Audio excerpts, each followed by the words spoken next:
Shalom Elohim Bapak Ibu dan teman-teman yang terkasih dalam Tuhan Yesus Kristus. Puji Tuhan kita berjumpa kembali dalam program Kesaksian Iman yang luar biasa ini. Dan Tuhan pasti memberkati Bapak Ibu, membuat Bapak Ibu sehat, bahagia, dan dalam perlindungan Tuhan yang sempurna. Dan pasti diberkati berlimpah-limpah. Karena Tuhan mengendaki supaya kita menjadi berkat bagi banyak orang, maka Ia memberkati kita. Terpujilah nama Tuhan. Baik, hari ini kita akan mendengarkan kesaksian dari seorang anak muda yang luar biasa. Seorang Minang, ya, berasal dari Sumatera Barat, yang murtad dan menjadi pengikut Kristus. Bagaimana beliau bisa murtad dan menjadi pengikut Kristus? Itu dimulai karena beliau tiba-tiba ingin ke gereja, ingin mengetahui ibadah orang Kristen, ingin melihat seperti apa kalau orang Kristen itu berdoa atau beribadah. Dan ternyata ketika beliau datang ke sana, beliau mengalami sesuatu yang dahsyat dan luar biasa. Dan hal yang sangat menakjubkan, ketika beliau didoakan, ditumpangi tangan oleh seorang hamba Tuhan, seorang pendeta, beliau mengalami sesuatu yang berbeda, yang tidak bisa dia katakan. Tetapi dia tahu bahwa itu adalah sesuatu yang membuat dia mulai meyakini bahwa Yesus Kristus itu adalah Tuhan, dan dia merasa dikasihi, diterima, dan disambut oleh Tuhan. Kasih Tuhan menyelimuti dia, melingkupi dia, dan dia menjadi seorang anak muda yang berbeda. Dan akibatnya dia dihujat oleh orang-orang sekampungnya. Tiba-tiba orang-orang sekampungnya tahu bahwa dia menjadi pengikut Kristus, dan disebutlah dia seorang kafir, dan dipaksa pulang untuk diislamkan kembali. Luar biasa sekali kisahnya. Nah, bagaimana kisahnya Bapak Ibu? Mari kita saksikan bersama-sama. Tuhan memberkati. Haleluya, puji Tuhan. Shalom semuanya, selamat malam saudara-saudara seiman dalam Tuhan. Untuk perjalanan hidup aku dari aku masa kecil, aku tuh udah lumayan berantakan lah. Kenapa aku bilang berantakan? Dulu waktu aku masih usia kelas 4 SD lebih kurang, orang tuaku berpisah. Di saat itu ketika orang tuaku berpisah, mereka menikah lagi masing-masing. Ibuku menikah, bapakku juga menikah lagi. Jadi aku sebagai anak jadi ya sudah nggak tahu arah entah mau kemana gitu. Pada saat itu karena posisi orang tuaku udah punya kehidupan masing-masing, ya disitulah keadaan mulai mendewasakan aku gitu pada saat itu. Padahal aku masih kelas 4 SD. Jadi di situ dulu aku mulai jadi anak yang luntang-lantung lah bisa dibilangnya gitu. Jadi dulu waktu aku masih kecil di kampung, kelas 4 SD aku ke pasar karena orang tua aku udah punya kehidupan masing-masing. Jadi aku main di pasar. Ya pokoknya luntang. Aku main di pasar, bantu-bantu pekerjaan di pasar supaya aku bisa ya pada saat kecil butuh jajan apa gitu pada saat itu. Terus karena tetap aku pengen sekolah pada saat itu, jadi aku bekerjalah di pasar dulu tuh, bantu-bantu buat di toko sembako gitu, ngangkat-ngangkatin, bantu ibu-ibu yang belanja ke motornya gitu pada saat itu.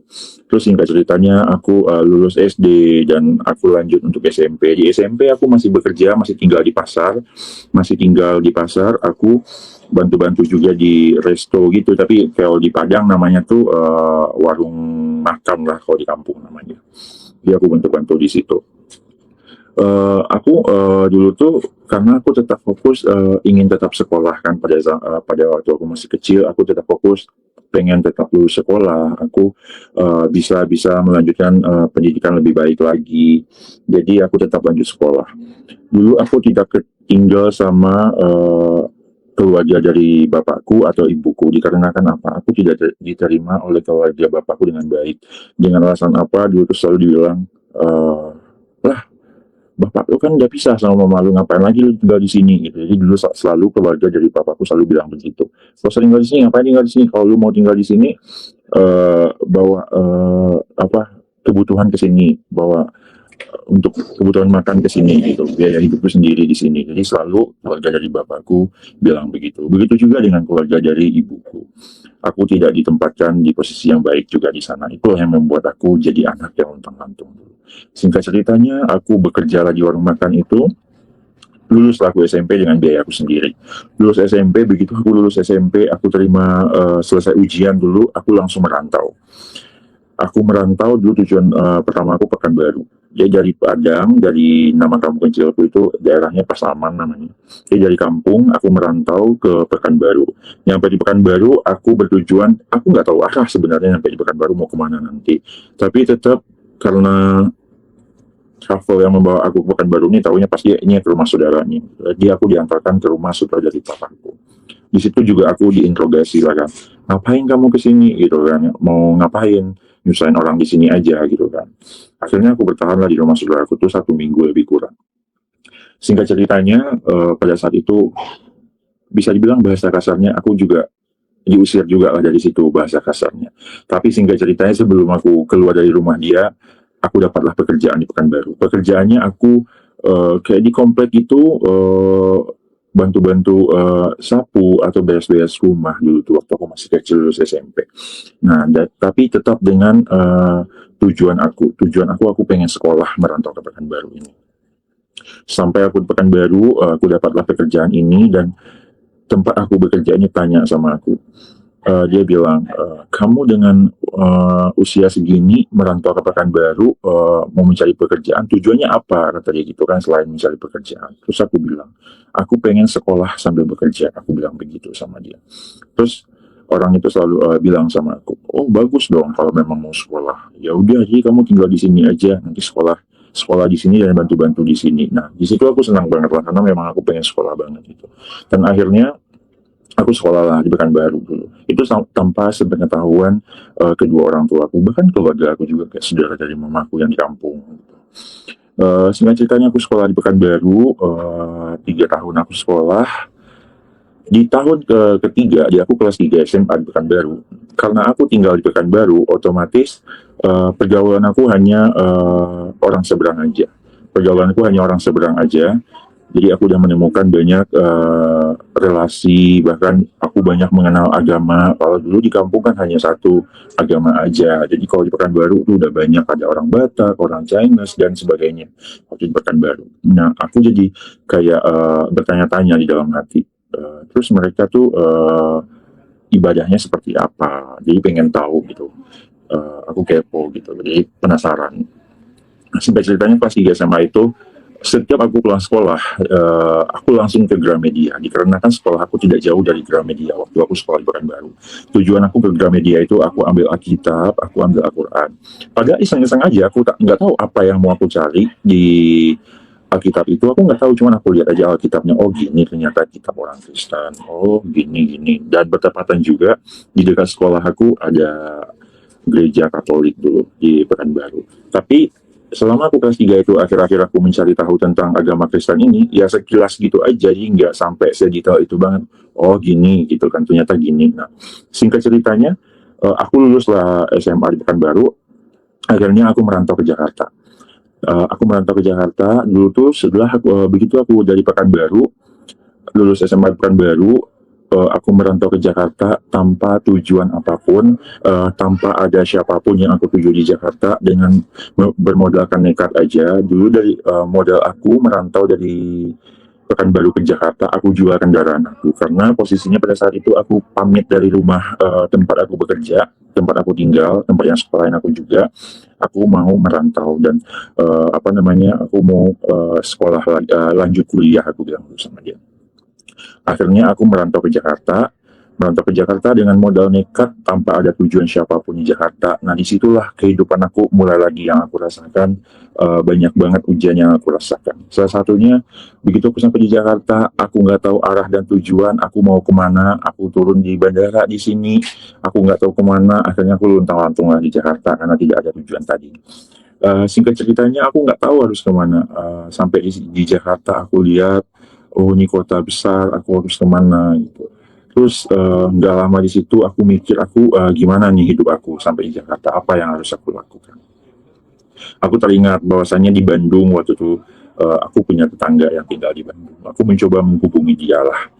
Aku telepon ke kampung dulu, aku tanya punya nomor telepon ini, aku menghubungi ini gitu. Akhirnya aku hubungi yang tetangga aku yang di Bandung ini, aku tanya, lagi di mana? Soalnya aku lagi di Jakarta nih, mau ke rumah lu. Loh, kok nggak ngomong-ngomong kalau mau ke Jakarta? Kata dia gitu kan. Terus di mana lu sekarang? Masih di Jakarta. Aku bilang, ya udah ke Bandung. Akhirnya aku ke Bandung lah. Aku ketemu lah sama dia di Bandung.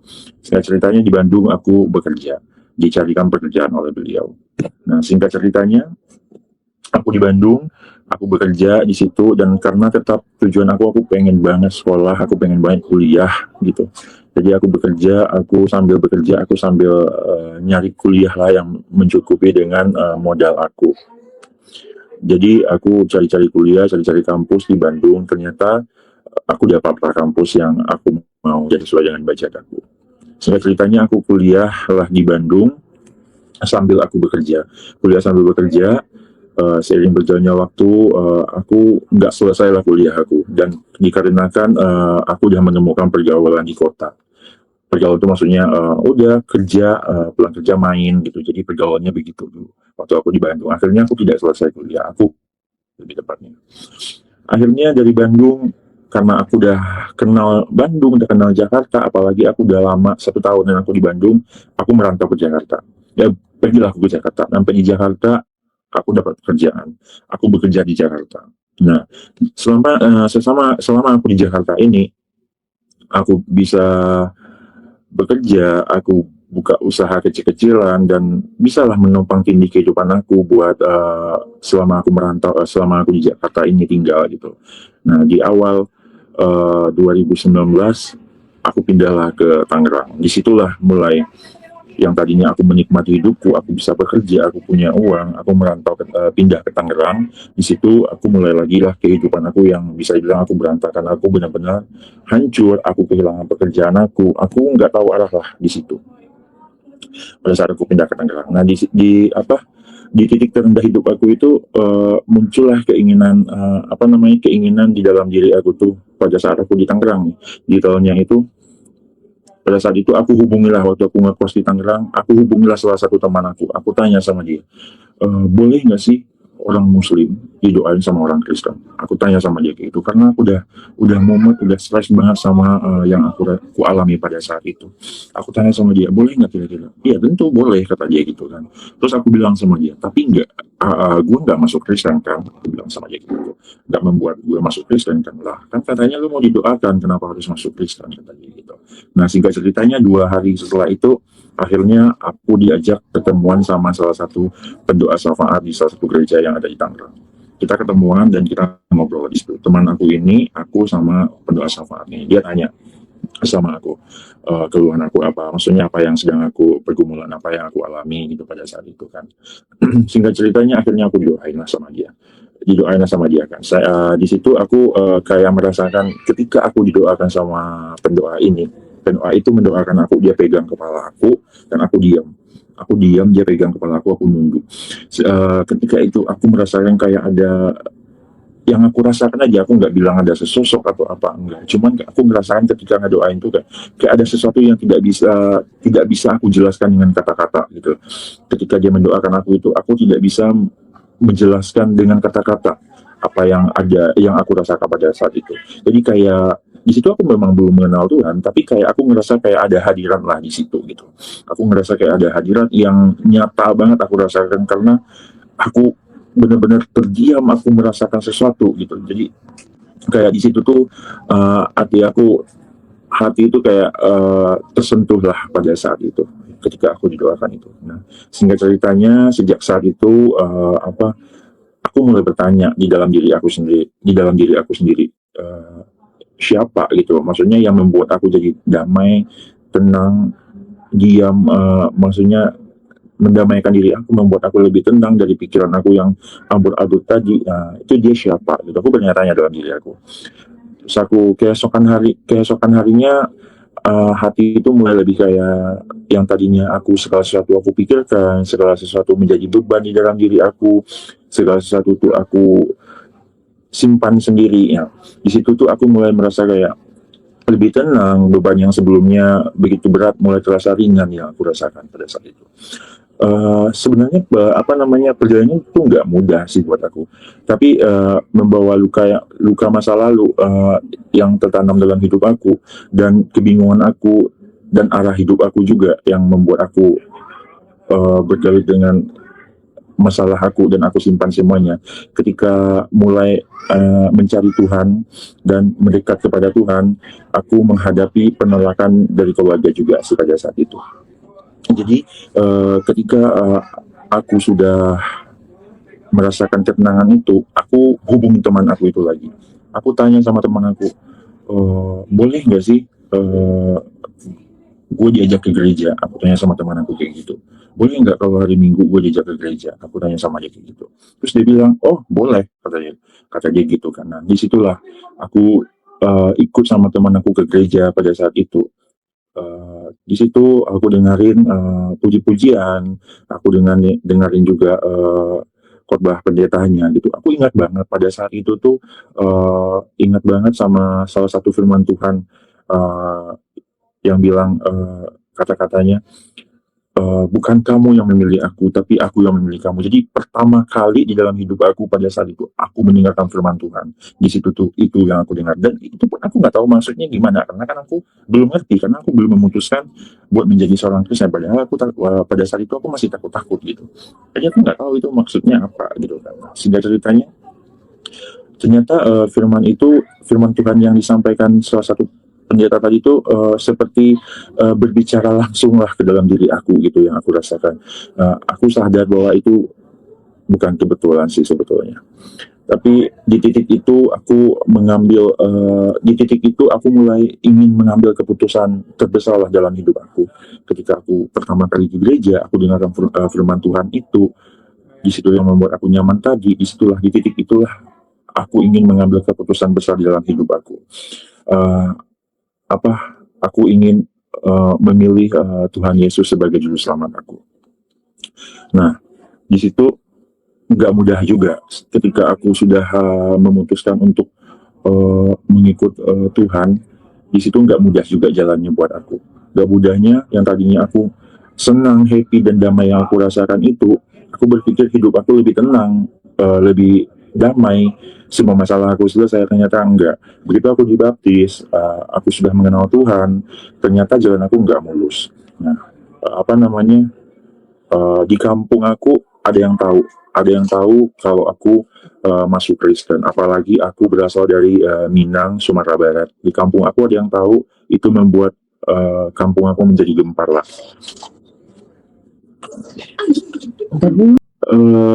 Di kampung aku gempar lah itu, berita itu menyebar luas di mana-mana, bahkan sampai aku diumumkan di masjid. Aku diumumkan di masjid, salah satu ahli agamanya bilang, anak si A sekarang udah jadi kafir, anak si A sekarang udah jadi kafir, aja digituin, diumumin di masjid. Kalau nggak salah setiap hari Jumat diumumin, 3 kali Jumat diumumin. Nah, di situ membuat keluarga aku jadi meradang lah, jadi emosional banget sama aku gitu. Bahkan sampai aku dicari ke Jakarta. Pada saat itu aku dicari ke Jakarta sama om-omku, sama saudara-saudara dari pihak bapak aku, dari pihak mamaku juga. Aku cari ke Jakarta, dan aku di situ ketakutan terbesar itu datang lagi di dalam diri aku. Walaupun aku sudah menemukan Tuhan Yesus sebagai juru selamat di dalam diri aku, tetapi ketakutan itu masih ada yang aku rasakan. Karena apa? Ancaman yang bertubi-tubi aku rasakan, banyak banget ancaman, bahkan yang bahasanya atau kata-katanya yang nggak baik juga didengar tuh, sampai ke aku semuanya. Bahkan mau dicari aku ke Jakarta gitu. Di situ aku bingung, aku harus berbuat apa selain aku menghubungi teman aku tadi. Ini aku harus gimana? Aku bilang itu. Di situ hidup aku mulai lagi aku terbata-bata, mulai lagi bingung harus bagaimana gitu. Nah, pelarian aku hanya ke gereja pada saat itu. Aku mencoba buat fokus untuk mencari Tuhan, tapi dalam keadaan aku tidak bekerja pada saat itu. Dengan seiring jalannya waktu, aku bisa dibilang bersembunyi lah dari orang-orang yang sedang mencari aku, terutama keluarga aku.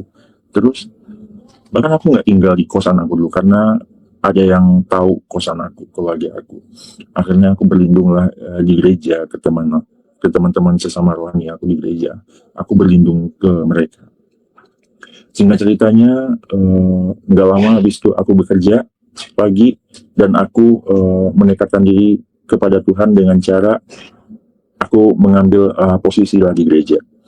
Mengambil posisi di gereja, aku pelayanan di gereja. Kenapa aku tertarik untuk pelayanan di gereja? Karena aku ingat betul ada salah satu pendeta bilang dia adalah anak seorang pendeta, tetapi dia tidak seorang anak rohani. Terus dia bilang dia mencari cara gimana caranya dia bisa menjadi anak seorang rohani. Dia bilang gitu. Terus dia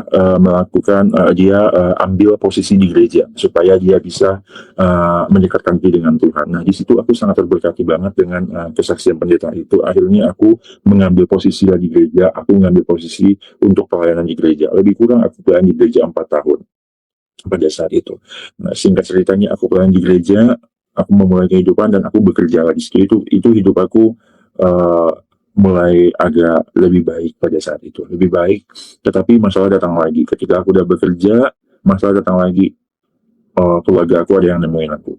Keluarga aku ada yang menemukan aku di tempat pekerjaan aku. Dan di situ aku benar-benar kayak diserang lah gitu. Aku dipaksa sampai aku dibilang, kamu mau pulang ke kampung dengan cara pakai kaki atau pakai punggung. Jadi ada keluargaku yang bilang begitu karena aku disamperin di tempat kerja.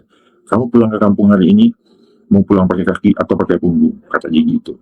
Biar kamu balik lagi, dia bilang gitu kan. Tapi aku tetap ya nggak mau, nggak bisa dipaksakan gitu kan pada saat itu. Ya udah di situ tuh jadi cekcok lagi. Akhirnya aku berhenti lagi lah bekerja pada saat itu. Udah sering berjalannya waktu juga, mulailah aku mencari kehidupan lagi, mencari pekerjaan lagi di situ. Nah, akhirnya aku bekerja lagi, tetapi aku tidak ada akses buat komunikasi sama keluarga sama sekali, terutama orang tua aku, karena memang dari kecil juga komunikasi tidak ada. Jadi aku hidup ya udah dengan cara diriku sendiri aja, dengan dengan yang aku temukan di dalam perjalanan aku aja, nggak pernah aku merasakan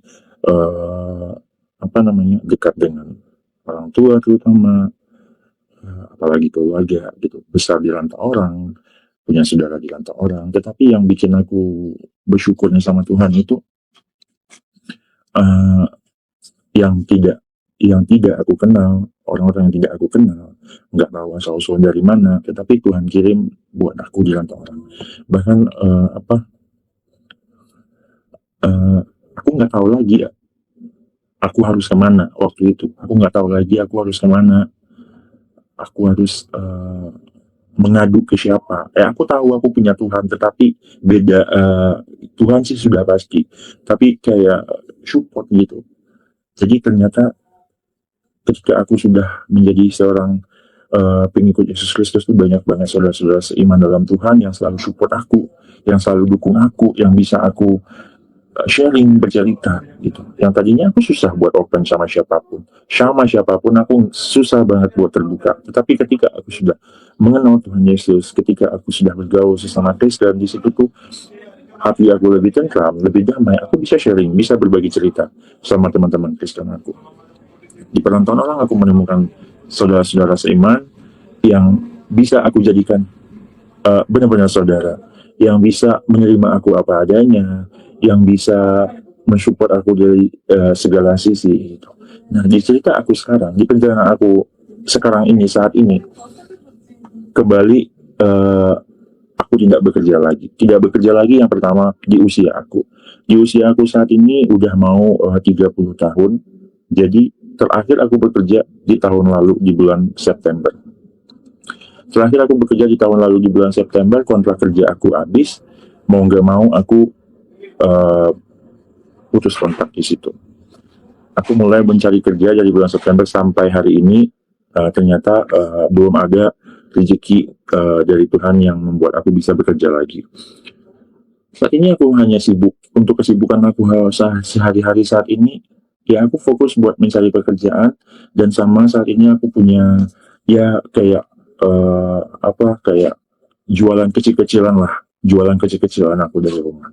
Terus saat ini dikarenakan aku di rantau orang, nggak punya siapa-siapa di sini, terus ditambah lagi nggak punya pekerjaan, mau nggak mau, terima nggak terima, aku ikut sama salah satu teman aku, ikut di rumah dia aku tinggal. Jadi saat ini aku tinggal sama teman aku dia beragama Islam. Jadi aku tinggal di sini saat ini. Aku numpang lah ibaratnya di sini. Beliau itu aku kenal di kampus karena aku kuliah lagi sekarang, tetapi karena aku saat ini nganggur, tidak bekerja, akhirnya aku cuti kuliah. Tetapi puji Tuhannya, dia bisa menerima aku dengan baik di sini dan menumpangkan aku dengan baik di sini. Mungkin sampai di situ mungkin cerita aku, perjalanan hidup aku sampai hari, dan paling aku syukuri itu sih. Tuhan itu sangat luar biasa. Sampai hari ini Tuhan tidak pernah eh,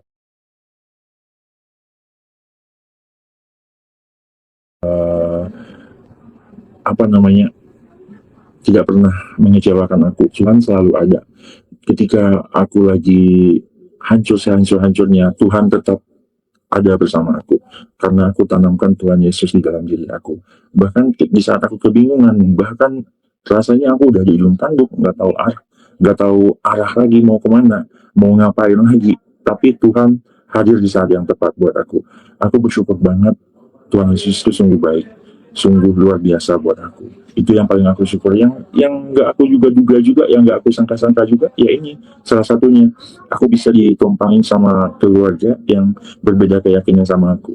Dan aku juga tidak menyangka. Gitu. Tapi ya puji Tuhan luar biasa. Mungkin salah satu apa namanya, eh, kalau bukan karena Tuhan, ini semua nggak akan terjadi dalam diri aku, dan aku juga nggak bakal bisa ada di sini saat ini. Mungkin sekian, Pastor. Terima kasih. Puji Tuhan, puji Tuhan, puji Tuhan, puji Tuhan. Tidak ada yang tidak mungkin dalam Tuhan. Sesuatu yang tidak masuk akal terjadi di dalam hidup anak-anak Tuhan yang dahulunya seorang penghujat, dahulunya seorang pembenci, seorang pengolok-olok Kristus. Kita melihat antikristus pun mereka tidak mempan melawan kasih Tuhan. Ketika Tuhan mengasihinya dan mengampuninya, Tuhan menyelamatkan mereka dari dosa masa lalunya dan diangkat menjadi anaknya. Dan bahkan diberikan karunia-karunia roh, mengalami damai sejahtera, hidup yang sangat diberkati. Kasih Tuhan menyelimuti hidup mereka menjadi orang yang berbeda. Dan kita melihat anak muda ini sekarang sungguh-sungguh mengasihi Tuhan. Tetaplah percaya, tetaplah setia, tetaplah semangat Bapak Ibu dan teman-teman semua di dalam nama Tuhan Yesus, dan teruslah bersaksi, berdoa, bersafaat, dan menjadi berkat besar bagi banyak orang. Kita diciptakan untuk menjadi anak-anak Tuhan yang memberkati, menjadi terang dan garam, menjadi penyembah Kristus, dan kita harus menjadi berkat bagi banyak orang.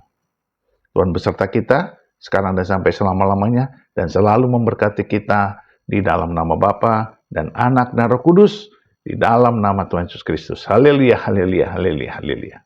Amin, amin, amin, amin, amin, amin.